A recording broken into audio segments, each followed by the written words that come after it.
y'all, I'm Laura Richardson with Relevate, and we're bringing you another episode of I'm Moving to North Carolina, Now What? So today's episode is one that I think can kind of rub some of us the wrong way because there's this assumption that closing day means you're actually closing. So yes, I am telling you, closing day does not always happen on time. So why the heck could that happen? Well, there's actually a lot of things that can completely trip everybody up, and that closing day, the one you've been banking on since you went under contract potentially a month ago, can now roll into the next day or even the next week. So one of the biggest things is that there's financing issues. It's really important that you vet that lender and that you're keeping track of your own finances.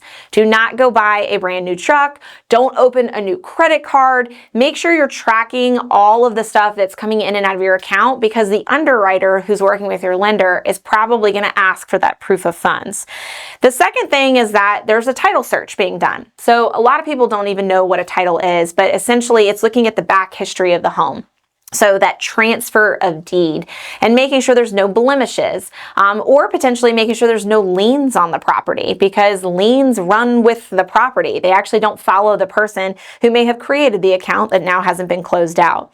Another thing is paperwork that's not signed correctly. So if there's missing signatures or names don't match, for example, the name on the deed doesn't match the name on the contract, all of these things can actually add some wait time to whether or not you can close. So if you're working with an estate situation or a trust or an LLC, please make sure you're getting the documentation that proves the actual name of the organization, or that the person who's signing all these documents actually has permission to sign them. Especially with estates, if you have an executor, is there documentation that says they're allowed to make this decision on behalf of the 15 aunts and uncles that also have inherited this property? The next thing is final walkthrough issues.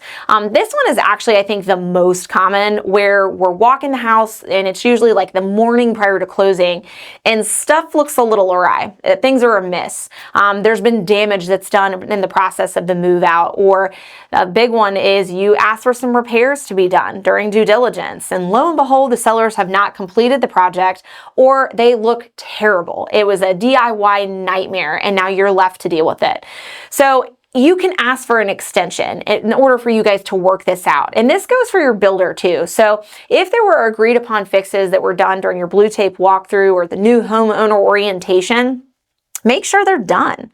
If those were things that you told your builder needed to be done prior to closing day, if they're not, get an addendum added to that contract to hold them accountable for the things that you agreed to.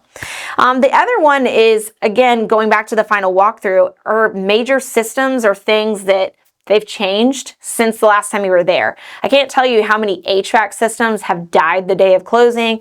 Water heaters are all of a sudden having water rushing into the garage.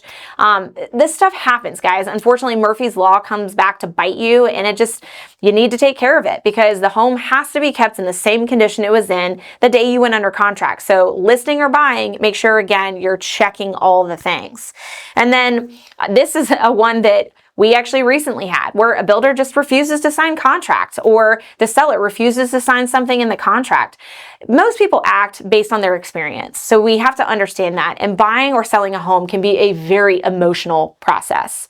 However, there are certain documents that are required in order to close things out. Certain things that have to be wet inked, meaning you physically have to hold a pen and put it to paper. So keep in mind, it's good to talk to a closing attorney, make sure everybody's on the up and up and signing them the way that they're supposed to be signed. The last thing, and this is just an unfortunate one, is just general act of God type things. So a tree falls through the roof of the house and it's now flooded and damaged the property. Well, the seller has to fix those things prior to the closing of the home. And then the other thing is, unfortunately, some people pass on in the midst of a contract. We have actually had that happen, where the seller literally died in the middle of the contract. So then it gets into a kind of a scenario of who gets to make the decisions from there. So just be prepared for the unexpected. I would love to say that real estate is always rainbows, puppies, and sunshine, but unfortunately, things do occur. That's why it's really important that you vet the person you're working with, whether it's listing or buying, to ensure that they have your best interests at heart and that they can be creative and help get you out of these sticky situations. I'm Laura Richardson with Relevate, and we'll see you on our next episode.